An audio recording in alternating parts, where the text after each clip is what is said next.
العلم هو النور الهادي والمفتاح لكل الخير من يرد الله به خيرا. بسم اللہ الرحمن الرحیم. اللہم لک الحمد ولک الشکر نحمدہ ونصلی علی رسولہ الکریم. اما بعد. کتاب النکاح. النکاح ینعقد بالایجاب والقبول يعبر بهما عن الماضی او يعبر بأحدهما عن الماضی والآخر عن المستقبل. مثل ان يقول زوجني فيقول زوجتك.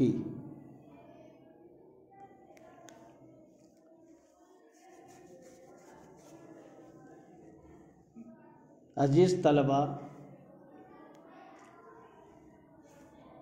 یہ کتاب النکاح کا درس آج سے جاری ہے. عبارت کا ترجمہ دیکھیے.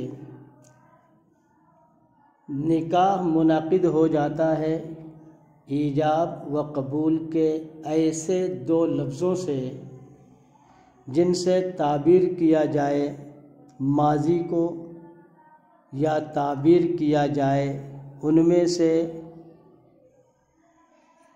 ایک سے ماضی کو اور دوسرے سے مستقبل کو. مثلا یوں کہے تو مجھ سے نکاح کر لے، اور مرد کہے کہ میں نے تجھ سے نکاح کر لیا. عزیز طلبہ کرام، نکاح کو مصنف امام قدوری رحمۃ اللہ علیہ نے مختلف کتب کو بیان کرنے کے بعد کتاب المساقات کے بعد بیان کیا ہے. یعنی زراعت و کھیتی کے بیان سے فارغ ہونے کے بعد کتاب النکاح کو بیان کیا، اور غالباً اس کی وجہ یہ ہو کہ اللہ تعالیٰ نے جس طرح زمین کو کھیتی کرنے کے لیے بنایا ہے اور بندے اس میں بیج بو کر زراعت کرتے ہیں اور اس سے فوائد حاصل کرتے ہیں، تو اسی طرح اللہ تعالیٰ نے بھی تشبیہ دی ہے عورتوں کو کھیتی سے. جیسے اللہ تعالیٰ کا ارشاد ہے نساؤکم حرث لکم فاتوا حرثکم انا شئتم، کہ تمہاری بیویاں تمہاری کھیتیاں ہیں، تم اپنی کھیتی میں جہاں سے آنا چاہو آ سکتے ہو.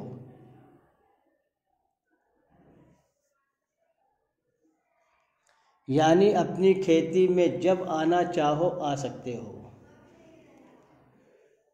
یہ اس لیے کہا کہ نطفہ عورت کے رحم میں کھیت میں بیج ڈالنے کے مانند ہے، اس لیے عورتوں کو کھیتی سے تعبیر کیا.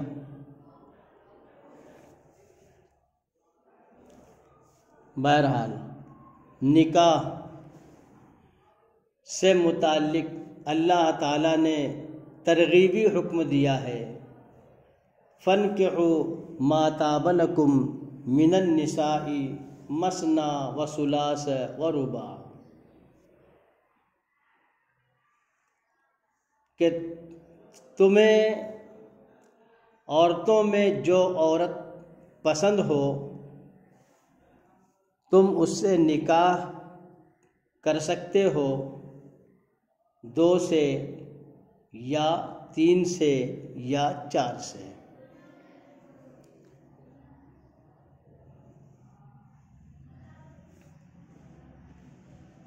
یہاں پر واو بمعنی او ہے، نہ کہ واو بمعنی جمع، اس لیے کہ 4 بیک وقت ایک نکاح میں 4 بیویوں کو جمع کرنا جائز ہے، اور شریعت نے اس سے زائد کو حرام کیا ہے، اس لیے واو بمعنی او ہے۔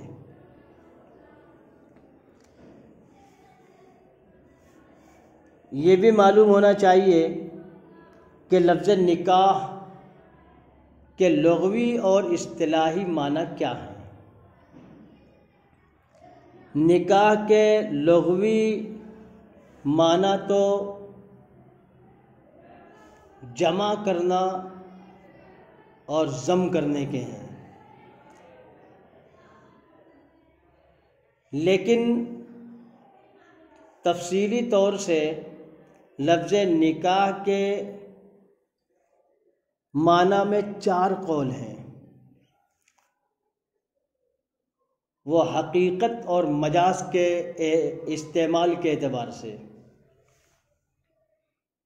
نمبر 1، لفظ نکاح یہ باشتراک لفظی وطی اور عقد کے درمیان مشترک ہے، اور ظاہر صحہ سے یہی مفہوم ہوتا ہے، اور اسی کو صاحب غایت البیان نے ترجیح دی ہے، کیونکہ مشترک لفظ اپنے دونوں معنوں میں حقیقت ہوتا ہے، اور حقیقت ہی اصل ہے۔ دوسرا قول ہے کہ لفظ نکاح معنی عقد میں حقیقت ہے اور وطی میں مجاز ہے۔ اصولیین حضرات نے اس کو امام شافعی کی جانب منسوب کیا ہے، اور تیسرا قول ہے کہ لفظ نکاح وطی میں حقیقت ہے اور عقد میں مجاز ہے۔ ہمارے اکثر احناف مشائخ کا قول بھی یہی ہے، اور اسی پر صاحب مغرب نے یقین ظاہر کیا ہے۔ لہذا قرآن و حدیث میں جہاں بھی لفظ نکاح قرائن سے خالی ہو وہاں جماع مراد ہوگا، نہ کہ عقد، جیسے اللہ تعالیٰ کا ارشاد ہے وَلَا تَنْكِحُوا مَا نَكَحَ آبَاؤُكُمْ، برخلاف حتیٰ تنکح زوجن غیرہ کے، کہ اس میں جماع مراد نہیں ہو سکتا۔ ہاں، پہلی آیت میں جماع مراد ہوگا، کیونکہ عورت کی طرف نکاح کی اسناد اس بات کا قرینہ ہے کہ یہاں حقیقی معنی مراد ہو ہی نہیں سکتے، کیونکہ عورت مفعولہ ہوتی ہے نہ کہ فاعل، پس عورت کا جمع کرنا ممکن نہیں ہو سکتا، کیونکہ عورت مفعول اور شوہر فاعل، عورت مرکوب اور شوہر راکب ہوتا ہے۔ اور چوتھا قول ہے کہ لفظ نکاح کے حقیقی معنی ہیں ملانا اور جمع کرنا۔ صاحب محیط نے اسی آخری قول کو اختیار کیا ہے، اور صاحب کافی وغیرہ نے اسی کی پیروی کی ہے۔ اور اب اس کے اصطلاحی معنی دیکھیے کہ لفظ نکاح کے اصطلاحی معنی یہ ہے کہ عرف اہل شرع میں نکاح اس عقد مخصوص کا نام ہے جو بالقصد مفید ملک متعہ ہو، یعنی اس کے ذریعے مرد کا عورت سے نفع حاصل کرنا حلال ہو۔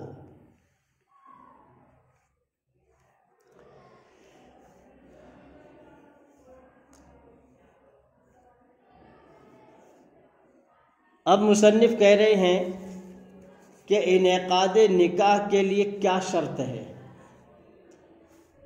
تو کہا کہ نکاح منعقد ہوتا ہے ایجاب و قبول کے ایسے دو لفظوں کے ذریعے کہ وہ دونوں لفظ ماضی پر دلالت کرتے ہوں، یا یہ کہ ان دونوں لفظوں میں سے کوئی ایک لفظ ماضی پر دلالت کرتا ہو، دوسرا حال یا مستقبل پر دلالت کرے تو نکاح منعقد ہوگا۔ معلوم یہ ہوا کہ نکاح اس وقت تک منعقد نہیں ہوگا جب تک کہ دونوں کے الفاظ یا تو ماضی کے ہوں یا تو دونوں میں سے ایک کا لفظ ماضی سے ہو۔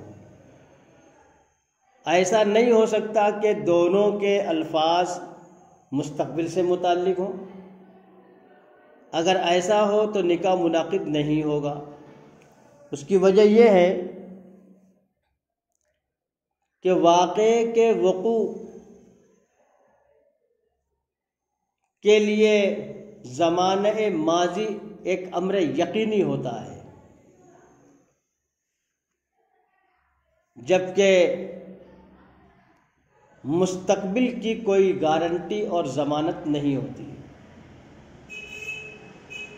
اور حال کے لیے تو مختصر سا وقت اور زمانہ پایا جاتا ہے، جس میں سے کچھ حصہ ماضی میں چلا جاتا ہے اور کچھ حصہ مستقبل میں۔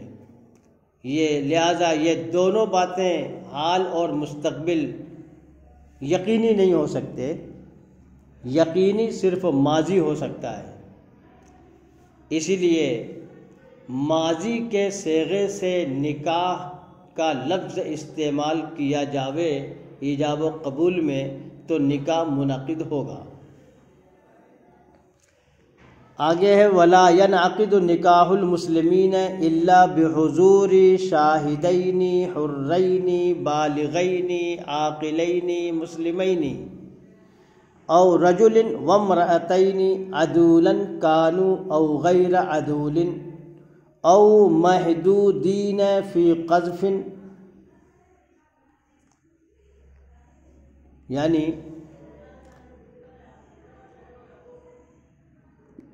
مسلمانوں کا نکاح منعقد نہیں ہوتا مگر دو آزاد بالغ عاقل مسلمان گواہوں کی موجودگی میں، یا ایک مرد اور دو عورتوں کی موجودگی میں، پھر وہ سب عادل ہوں یا غیر عادل، یا تہمت لگانے میں سزا یافتہ ہوں۔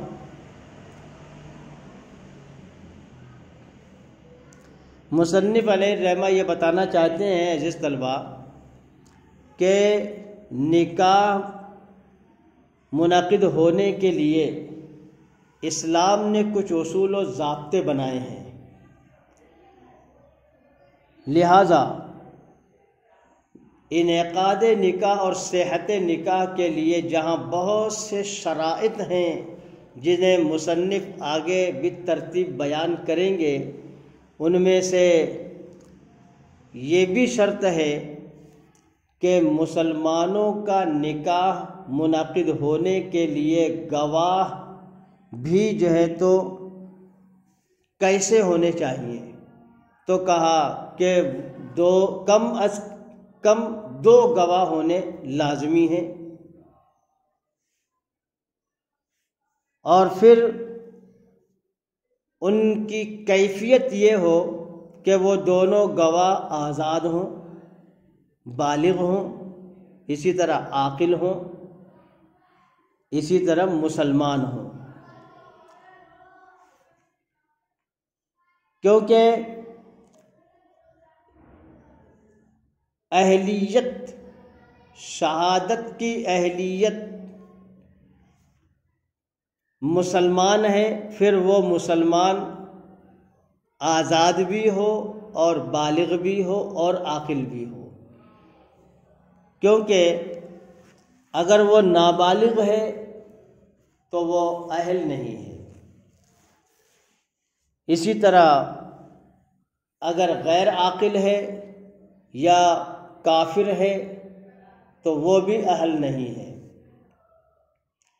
کیونکہ شریعت اسلامیہ نے ان لوگوں کو غیر اہل قرار دیا ہے۔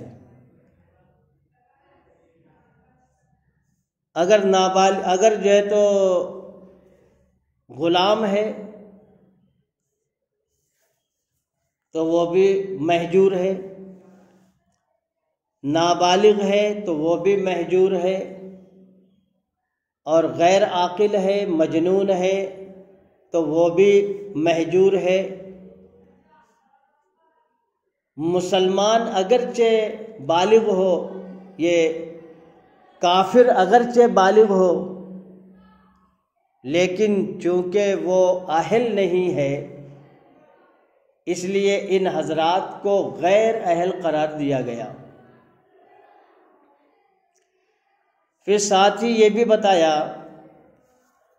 کہ صرف عورتوں کی شہادت معتبر نہیں ہے، عورتوں کی شہادت کا اعتبار کرنے کے لیے ان کے ساتھ مرد کا ہونا بھی شہادت قبول کرنے کے لیے ضروری ہے۔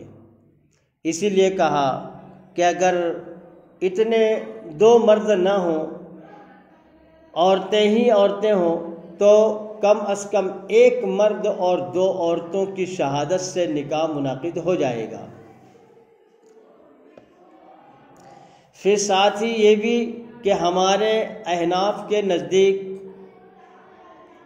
ان گواہوں کا عادل ہونا شرط نہیں ہے، لہذا غیر عادل اور محدود فی قذف کی شہادت سے بھی نکاح منعقد ہو جائے گا۔ وجہ اس کی یہ ہے کہ نکاح میں مجلس نکاح کے اندر صرف ان کا سماع ہی جو تو اور موجودگی ہی کافی ہے، ادائے شہادت نہیں ہے۔ ادائے شہادت کے لیے عادل ہونا اور پاک دامن ہونا شرط ہے، اور نکاح میں ادائے شہادت نہیں ہے، اسی لیے غیر عادل اور محدود فی قذف کی موجودگی میں بھی نکاح منعقد ہو جائے گا۔ مصنف آگے فرماتے ہیں فَإِن تَزَوَّجَ مُسْلِمٌ ذِمِّيَّةً بِشَهَادَةِ ذِمِّيَّيْنِ جَازَ عِنْدَ أَبِي حَنِيفَةَ وَأَبِي يُوسُف رحمهم الله، وقال محمد رحمه الله لا يجوز إلا أن يشهد شاهدين مسلمين۔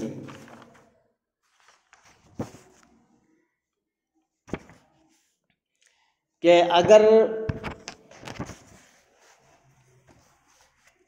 نکاح کیا مسلمان نے ذمی عورت سے 2 ذمیوں کی گواہی پر تو جائز ہوگا شیخین کے نزدیک، اور امام محمد فرماتے ہیں کہ جائز نہیں، الا یہ کہ گواہ کر کے الا یہ کہ گواہی دیں دو مسلمان۔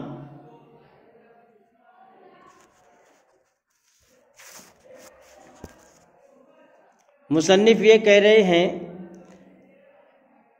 کہ اگر کسی مسلمان مرد نے کسی ذمیہ عورت سے نکاح کیا دو ذمی مردوں کی شہادت سے، تو ان کا نکاح شیخین کے نزدیک تو صحیح ہوگا اور امام محمد کے نزدیک جائز نہیں ہوگا۔ پہلے تو یہ سمجھے کہ ذمی کسے کہتے ہیں۔ ذمی کہتے ہیں اسلامی حکومت میں کوئی کافر رہتا ہو اور وہ ٹیکس ادا کر کے رہتا ہو، جس کی وجہ سے اس کی جان، مال اور آبرو کی حفاظت اسلامی حکومت کی ذمہ ہوگی۔ ایسے کافر کو ذمی، اور عورت ہو تو ذمیہ کہتے ہیں۔ اور یہاں تعریف میں تو مطلق ہے کافر، چاہے وہ وثنی ہو، مجوسی ہو، تو اسی میں شامل ہیں یہودی بھی اور نصرانی بھی اور دیگر مذاہب کے لوگ۔ اور یہاں مصنف نے ذمیہ کا لفظ کہہ کر مراد لیا ہے یہود اور نصارہ کو، لہذا کسی مسلمان مرد نے کسی ذمیہ عورت یعنی کسی یہودیہ یا نصرانیہ عورت سے نکاح کیا تو چاہے وہ مسلمانوں کی شہادت سے نکاح کیا ہو یا انہی ذمیوں کی شہادت سے نکاح کیا ہو، دونوں صورتوں میں نکاح صحیح ہوگا۔ ان دو قوموں کے علاوہ دیگر اقوام، دیگر ملل سے نکاح حرام ہے۔ اللہ تعالیٰ نے فرمایا ہے لا تنکحوا المشرکات حتی یؤمن،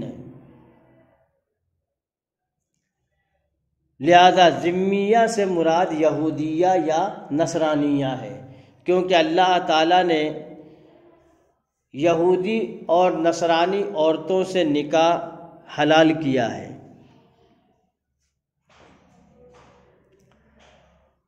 امام محمد رحمۃ اللہ علیہ کے نزدیک ذمیوں کی شہادت سے نکاح نہیں ہوگا جب تک کہ مسلمان کی شہادت میں نکاح نہ کیا جائے۔